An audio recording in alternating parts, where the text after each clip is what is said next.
नमस्कार, मी संदीप देसाई. बुलेटिनची सुरुवात एका ब्रेकिंग बातमीने. चिपळूणमध्ये राणे समर्थक आणि ठाकरे गटामध्ये जोरदार राडा झाल्याचं पाहायला मिळालं. निलेश राणेंच्या ताफ्यातील गाड्यांवर दगडफेक करण्यात आली. दगडफेकीनंतर पोलिसांनी अश्रुधुराच्या नळकांड्या फोडलेल्या आहेत. सभेला जाताना राणेंनी मुद्दाम चिपळूणचा मार्ग घेतल्याचं भास्कर जाधव यांनी म्हटलेलं आहे. दोन्ही बाजूने दगडफेक झाली, कारवाई मात्र एकतर्फी झाल्याचं भास्कर जाधव यांनी पोलिसांवरही आरोप केला.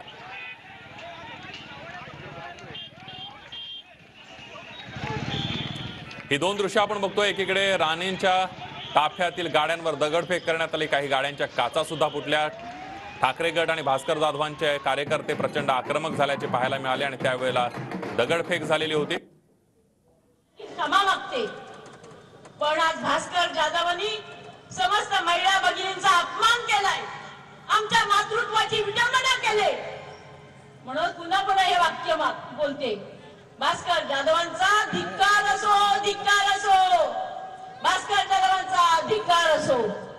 अहो भास्कर जाधव, तुम्हाला झालंय तरी काय? अहो तुमचं अभ्यासू व्यक्तिमत्व, विधिमंडळ उत्कृष्ट वक्ता पुरस्कार मिळालाय, तुमचं असं काय झालं आता? मला वाटतं ते साठी बुद्धी नाठी हे असंच चाललंय, म्हणजे उकत जात आहे, बरळत जात आहे, मनाला येईल ते बोलत जात आहेत. पण आज आपल्या भारतीय संस्कृती आहे आणि आपल्या या संस्कृतीत जेव्हा जेवणावर बसतात भरल्या ताटावर, त्या उठूनही ही पद्धत आहे. भरलेल्या ताटावर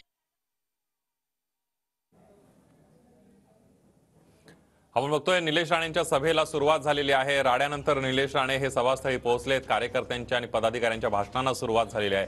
निलेश राणे काय बोलतात? भास्कर जाधव यांनी जी निलेश राणे आणि कुटुंबियांवर जी टीका केलेली होती त्यावर निलेश राणे काय प्रत्युत्तर देतात हे बघणं सुद्धा अतिशय महत्त्वाचं ठरणार आहे.